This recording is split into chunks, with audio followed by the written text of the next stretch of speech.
никогда не боялись. Острый вопрос, поэтому вы можете все зачитать. Спроси у Беслана, почему он выкладывает посты на английском языке, но его не знает сам. Можно имя показать, если не секрет? Ага, Картоев. Возможно ли, что вы вернетесь на эту Никогда в должность? жизни. Русскоашный туалицах. Это будет самый верный ответ. Предопределенный срок мне закончился. Не поймут эти люди, в кавычках, для меня это стало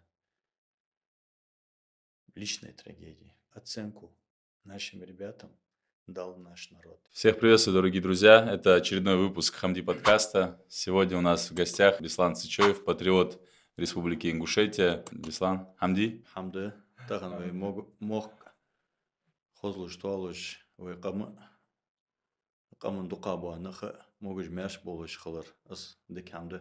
Как бы ты сам описал вот свою, можно пересказать, если вкратце, трудовую книжку, какие у тебя основные ключевые должности были? Я в большей части занимался в своей жизни творчеством. С детства пишу стихи, статьи. Занимался долгое время журналистской деятельностью. Я занимался с приходом к власти президента республики, тогда должность так называлась. 6 лет работал советником президента, после мэром города, в который я от начала до конца проработал где-то 5 лет. Беслан, в первую очередь, также хотелось бы, наверное, выразить благодарность. Когда я вчера сделал опрос в Инстаграме, ну, чтобы люди могли... Запрещенная в России соцсеть. Да, запрещенная в России, с России соцсеть, да, правильно. Очень многие писали слова благодарности. Никто никогда никого не должен благодарить. Почему? Потому что каждый из нас должен и обязан делать свою работу ответственно, честно и эффективно и хорошо. До мэрства я работал, еще раз подчеркиваю, 6 лет советником президента главы Республики Ингушетия. Мы тогда тоже много работали, старались эту работу делать плодотворно. Где-то получалось, где-то не получалось, но это знающие люди лучше могут сказать. А что касается именно вот той позиции, на которой я, скажем так, больше говоря современным языком засветился, только из-за того, что она была хозяйственная работа.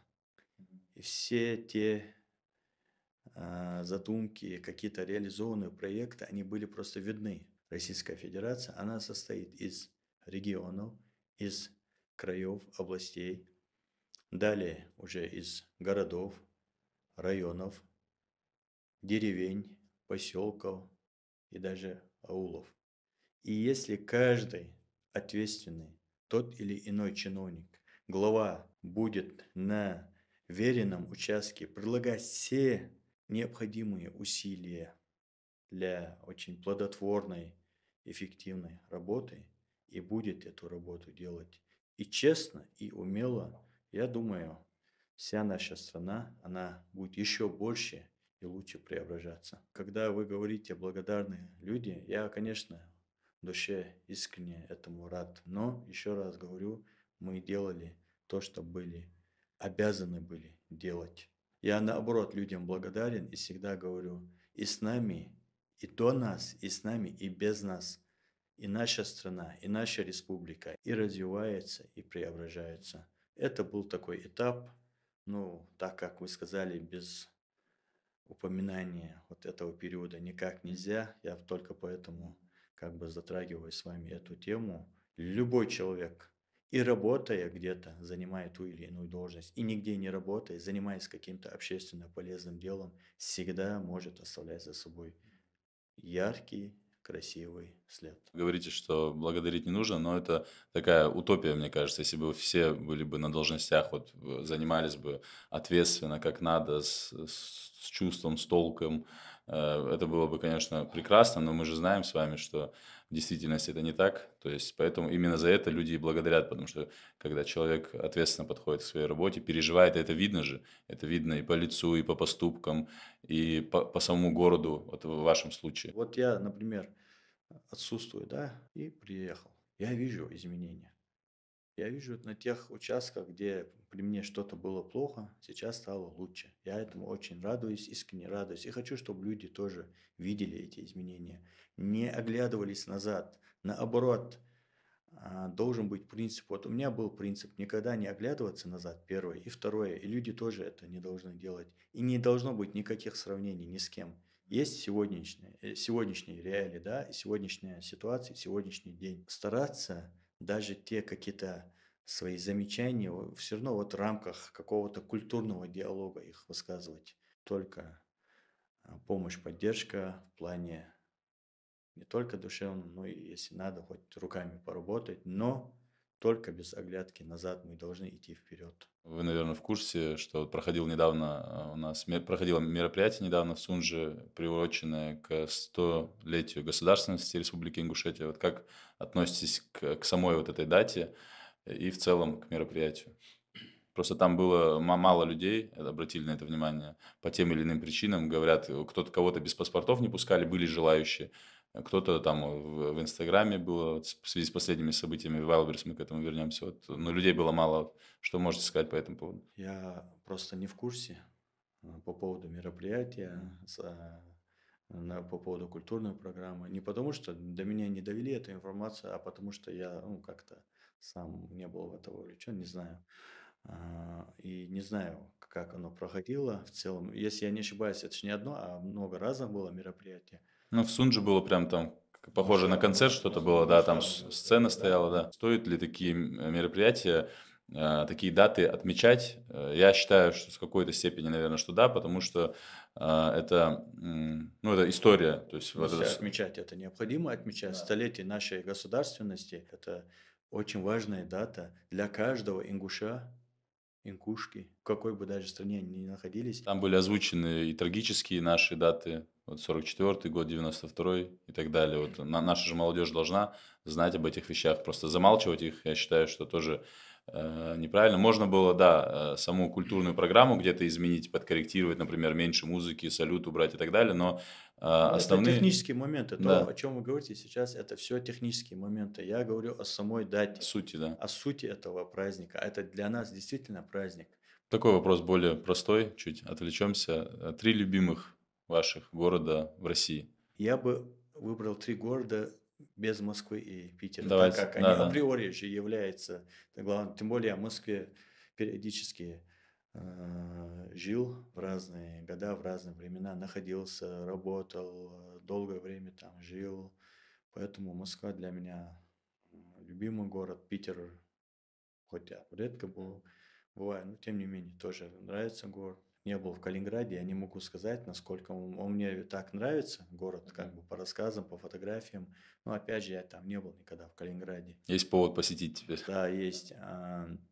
А вот Рязанская область, Рязань я был, Рязань город нравится. Дербент, кстати, интересный город со своим. Кисловодск мне нравится. Магаз на каком месте был бы? Предвзято будет, да? Предвзято буду относиться к этому вопросу. Могу не ответить. Конечно, он будет на первом месте для меня. Но очень многое предстоит еще сделать людям. И через 10, и через 20 лет за один день город не строится. Мы все должны понимать, что у нас сегодня зародился уже город. Он уже стал настоящей столицей. Должны радоваться этим преобразованиям, помогать, поддерживать. Даже если мы уйдем из этой жизни, последующие поколения его будут дооснащать, доулучшать, до отдельно через дефис вбивать в хорошем смысле этого слова. Такой интересный вопрос у меня возник. Вот город будет развиваться 10-20 лет. Упрется ли он где-то в Алиюрт или там уже в другие Я земли другого думаю, региона? Мало места для расширения, я да? думаю, да, но опять же, я бы хотел, чтобы на все эти вопросы отвечали компетентные люди. Я еще раз говорю, я уже ушел. Не, ну здесь в целом есть расти куда ему, ну, имеется в виду Я думаю, есть, но по, все-таки по вот земле. городские вопросы, есть компетентные люди, есть городская власть. На все вопросы, я думаю, они более компетентно будут отвечать. Я просто затронул тему, вернее, вы затронули, я вам ответил так, как без этого никак нельзя было, а дальше. По поводу недавних событий, о которых мы говорили вот в Вайлдберрисе, как вы могли бы прокомментировать? Как и для любого полноценного, подчеркиваю, как и для любого полноценного ингуша, для меня это очень грустное, печальное событие, трагедия, потому что все эти ребята были и есть цветом нашей нации. Трое наших славных, достойных ингушских парней, как мы все знаем, они ранены. Двое наших братьев Исламбек Чечоев или Мурзиев, он писал. Его все любили во всех регионах, на каких только он мероприятиях не присутствовал, его везде так радостно встречали. Занимался благотворительностью, какими-то социальными проектами. Адам Алмазов, второй погибший, при нас он работал в охране главы субъекта. Есть такое понятие, ингушское понятие «эздел», то есть этикет, правила поведения. Этот парень соблюдал все эти необходимые для каждого ингуша вот правила, приличия, поведения. Аллами сделал тоже. Замсагор был очень коммуникабельным парнем, хотя должность охранника предполагает такую некую такую отчужденность, скажем так, от окружающих. Тем не менее, он умудрялся делать эту работу хорошо, совмещая в себе и качество профессионала, охранника, и в то же время качество ингуша, мужчины. Для меня это стало личной трагедией. Я вот эту ситуацию воспринял как свою личную боль. Бойны чандал, гештол дал, как это был. Бирзамоти дал, дерлюль, бусар чандал, маршал олд, дал зизул могучама, бусар жлор болп. Цардеш нонушт, гаргулчан дал сабр сатем лолт. Сабр лолт, сатем лолп, ал иман лолт. Сдарик хамла сатуха. Они были людьми большого мужества, физической силы. Они в той ситуации проявили себя, с одной стороны, как неся свою службу, как профессионалы, и в то же время, помимо их храбрости, их мужества, их героизма, они вели себя спокойно, достойно и ушли, я считаю, героями. И никакого неоднозначного трактования этих событий быть не может. Просто единственное, да, вот пошли разговоры, что наши ребята были инициаторами, стреляли они. Это, конечно, неприятно, а так, я думаю... Я еще раз подчеркну, оценку нашим ребятам дал наш народ и все полноценные ингуши. Неоднозначная трактовка или какая-то малейшая тень сомнения, она исходит не от полноценных людей. По-другому быть просто не может. Что касается технических деталей, для этого есть закон расследования, для этого есть все правовые механизмы. Ну, вот слышали, наверное, да, выражение «американская мечта». Вот ингушская мечта. Пока что не отслеживается такая единая идея вот, ингушского народа. Вот в чем бы она должна была выражаться, как по вашему мнению? У нашего народа и у каждого из нас есть одна мечта, чтобы наша республика процветала, созидала, развивалась. Другой мечты не может быть. Но это все, что было под мирным небом и в рамках своих культурных особенностей. Вокруг этой одной идеи, у одной этой национальной идеи бывают еще подидеи, скажем так, подвиды этой идеи. Их много. Самое главное, что нам необходимо, это единство. Единство во всех вопросах. Единство во всех отношениях, во всех направлениях необходимо нашему народу. Люди не могут мыслить одинаково. Мы должны это понимать. Поэтому каждый мыслит так, как считает нужным, но все мы должны быть одним единым монолитом во главе угла нашей национальной идеи. Коротко зачитаю вот эти вопросы от подписчиков. Просто так как мы уже сторис это сделали, будет некрасиво не ответить. Бахла, могу я слово ставить? Какие бы там ни были, хорошие, плохие, я прошу все зачитать. Мы никогда не боялись критики, никогда не боялись остроты, острый вопрос, поэтому вы можете все зачитать. Все будем спокойно воспринимать. Здесь есть один такой смешной вопрос. Пожалуйста. Я просто сам не замечал, что вы на английском говорили. Раз вы все сказали, говорю. Спроси у Беслана, почему он выкладывает посты на английском языке, но его не знает сам. Ну, я думаю, на этот Переводчик. вопрос несложно ответить. В наше время есть очень много разных приложений, которые помогают переводить и так далее. А английский язык, если я что-то и выкладывал, я честно не помню, что я там выкладывал, но если что-то и выкладывал где-то, ну, наверное, так надо было. Для иностранных пользователей, да, Наверное, скорее для всего. Да. пользователей, скорее всего, я не знаю. Во многих странах он не является официальным, поэтому, чтобы наше ингушское или даже российское мнение лучше довести до мирового сообщества, до жителей многих Так мы разных расширим стран, аудиторию. да. Серьезные деньги с несерьезного дела или несерьезные деньги с серьезного дела? У меня в жизни бывали периоды предпринимательства, скажем так. И более-менее серьезным предпринимательством я занимался, и в том числе даже продажей сим-карт там занимался, работая журналистом в Москве в солидном издании, так как денег не хватало, мне приходилось подрабатывать, в том числе продавать, вот, я не знаю, в том числе и сим-карты прям приходилось продавать много чего, и компьютеры, и технику, и так далее. Но я к чему это говорю? К тому, что я к деньгам в жизни просто не привязан. То есть деньги в жизни, они нужны, бывают необходимы. Ну, никогда я так особенно, вот даже занимаясь предпринимательством, не делал на это упор. Поэтому вот эта финансовая составляющая, это как-то, наверное, я человек творческий больше, поэтому, когда я занимался государственной работой, мне легче бывало. Поэтому вот Да, да, я сложно понял. будет на этот вопрос ответить. Тут то, о чем, в принципе, мы планировали не говорить, опять о должности мэра.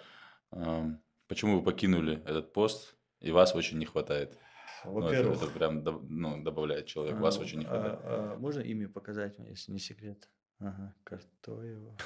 Так, А, найдем, Я отвечу на этот вопрос, потому что, во-первых, юридический срок моих полномочий закончился. Русскоашный туалицах. Это будет самый верный ответ. Предопределенный срок мне закончился. Много лет спустя я уже говорю, ну и слава богу, что так случилось.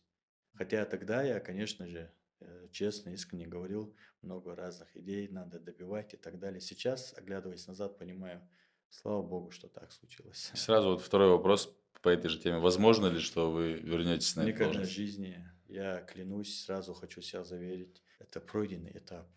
И сразу клянусь, что эта тема для меня очень мертва. И я никогда на эту тему даже оглядываться и говорить не хочу. Вот недавно как-то один человек мне то же самое говорил, встретился на улице, я сразу объяснил, у меня даже не получилось бы. Вот если меня сейчас насильно заставили, то не получилось бы. Абсолютно, вы поверьте, был бы недееспособный человек там. Почему? Потому что это уже пройденный этап. У меня сейчас уже после всего вот столько времени прошло, у меня другие мысли, я совершенно другим стал, мир поменялся, многое меняется. Потом еще был ковид, были какие-то личные, скажем так, грустные моменты, то есть связанные с теми или иными там событиями. Много всего было, поэтому это уже как-то, Да, даже не хочется на эту да, тему все. говорить честно. Люди чести, достоинства, благородства, в ком есть воспитание, в ком есть те черты, о которых я только что сказал или перечислил, они это поймут, а другие не поймут, потому что каждый думает со своей колокольни. Вот, допустим, человек говорит правду, он всегда говорит правду, он по-другому не может. Но если другой человек, собеседник, он лжец патологический, он никогда не поверит в то, что ты говоришь правду. Почему? Потому что любая даже правда им будет восприниматься как ложь, обман, потому что он сам так привык. По себе Или, сравниваю, или щедрый человек рассказывает про какие-то щедрые поступки, скупой его не поймет. Мужественный человек что-то рассказывает про мужество, трус не поймет его. Благородный человек будет и рассказывать про сытый голодного. благородство, да, он не поймет. Он или она, неважно, независимо от половой там, принадлежности, человек, будь то мужчина или женщина, не поймут эти люди, в кавычках, я их почему? Потому что у них отсутствуют вот эти такие необходимые для человека, чтобы он назывался человеком, полноценным человеком, а не просто силуэтом визуальным, напоминающим человека, эти качества отсутствуют. А вот достойные люди сразу поймут и понимают, о чем я говорю. Я вижу, что похудели вы. С чем это связано, во-первых? Вид деятельности, может, как-то изменился. Почему изменения такие? Или Э, просто заняться собственным здоровьем решили? Ну, в первую очередь, это здоровье, то есть какие-то показатели, когда начинает, ну, как говорится, нарушать красную линию. Красная линия была нарушена у некоторых показателей.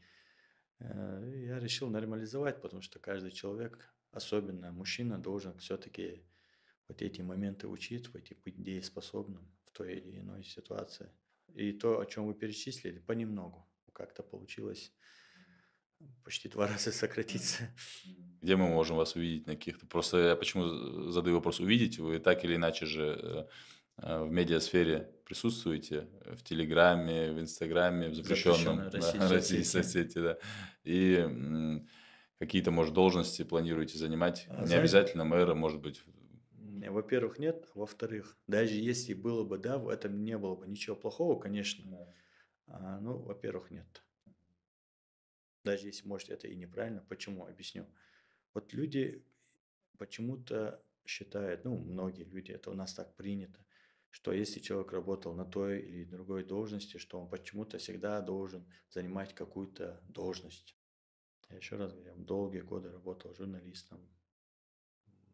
Мне даже больше запомнился период моей работы советником президента Ингушетии, потому что мы тогда работали день и ночь. И я уверен, что не менее плодотворно мы старались работать, чем даже я вот после этого 5 лет мэра проработал.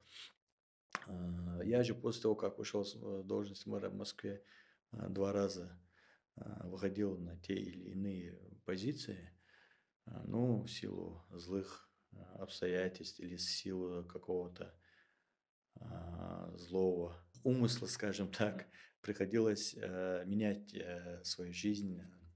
Ну, всякое в жизни бывает. Не всегда к нам могут отнестись и честно, и справедливо, и не все от нас в этой жизни зависит. Главное, чтобы мы оставались самими собой, мы оставались справедливыми в отношениях и с людьми, и с обществом, и со своей родиной, со всеми, скажем так, объемно. Если меня спросить на сегодняшний день, вот есть ли у меня желание занять ту или иную позицию, у меня нет этого желания. Не потому, что это я считаю плохо, наоборот, это было бы хорошо, может быть, но у меня внутреннего желания, потому что опять ушел в свое творчество, плюс еще занимаясь своими какими-то проектами, у меня есть еще свои семейные обязательства, о которых мне надо думать.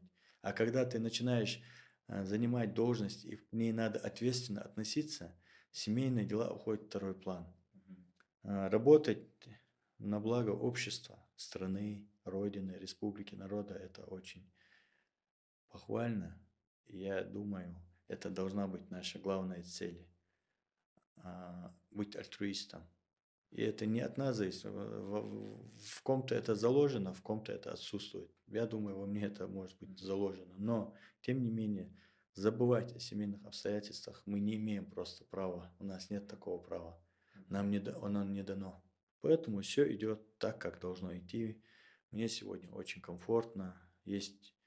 Я долго отсутствовал в нашей республике, в Москве находился, в других странах, поэтому очень соскучился по нашей родной любимой Ингушетии, по нашей родной земле, которую, признаюсь, мне прям хотелось поцеловать, взять, настолько я соскучился, я очень соскучился по нашей республике, поэтому нахождение сегодня здесь, после такого долгого отсутствия, пребывание здесь, и потихоньку реализация тех или иных своих проектов, чтобы как-то прокормить себя, свою семью, и участие в социальных, не каких-то политических или псевдополитических, а именно в социальных каких-то проектах, быть полезным. Вот это для меня сегодня самое главное. А быть полезным мы можем всегда. Деревья надо сажать, фазаны выпускаем, много-много чего, что сегодня мы, не имея административного ресурса, можем делать и обязаны делать. И это у нас должно получиться. И я думаю, у нас это и вроде бы и получается. Да ладно. На этой прекрасной ноте, я думаю, можем завершать наш подкаст. Беслан Дайрясован, что пришел. В принципе, я даже хотел попросить вас, чтобы вы сказали какие-то в конце слова для наших зрителей. Но последняя речь была прям максимально и так как поучительная, потому что каждый из нас, да, каждый из жителей республики, в целом жителей страны, должен заниматься делами во благо республики и своего, хотя бы своего города, района, без разницы. Но все-таки есть ли что в конце сказать, это коротко, может быть, какое-нибудь напутственное слово нашей молодежи, и все, в принципе, можно вот обратиться в центральную камеру, которая по центру. Каждый человек хочет быть счастливым, благополучным. Для того, чтобы быть счастливым и благополучным, каждому надо быть честным, справедливым, благородным и правдивым. А все остальное, я думаю, дело наживное. Если каждый из нас будет искренним, это очень важный момент, у нас все получится. И единство, и Аллах металлялч, барт, чао, вейнтан кертир ешитол хамаждаш, хамдас, барт чао, барт хубове, чао хугиве, барт хубове, вейкам, чао туалут, веймех, мох хоза хубе, дук керт хамаш. Тук خص همش حدي أتو خبوي نجاسن ويلوي تخن دجاج هتوادي دجاج سندوش وينقي لاتج تاتس شسك واشا كتش قوام لو خلي زاي واقش نخ قوام خلي شاس نخ دق بيز نيخ سي لورد ديتس ويقم ويمخ لور بيبيتس نخ لار بيز نخ تسالير خم خل بيتس نخ دق بيز نخ قوام خلي شاس نيخ سي حيسي سن لوردش خل بيز مخ ملواسك شو غرغلو يوجو از غرغلو وي قجولغي نغاسن وي دغاش انخولي وي حنشول تها دايودش خان وي قجوا دقا ديزش خولي نغاسن از باندوش دالشي وچ هما زيزولما وي قملور دولت دالشي وچ هما زيزولما وي مخلور بولب سي لوردش ويل دقا ديزش دينوانو سيدش نيخ سيدش ويل داحي دقا ديزش وي سي لوردش هرچن سي شي سي دورسن از لوردش دگاج سن دولش حانل رزق ماك قدو حمز إيل بالا بواتش وي دو ديزل دتسولش وي وقدينينش يوقع جوخه از كيزيك خيل خوش وي انتحيو تجولر سي دولج وتجدغو دالشي اتو باقو بمسارة وي موق وي غلايشي وي قم دال دوخه دال باقو بولب Дәрес салбасın. دالشي بيرك دولچان داريس خال وينك ورد مددات وغلات تداخل وينك ورد مددات يرلات آخر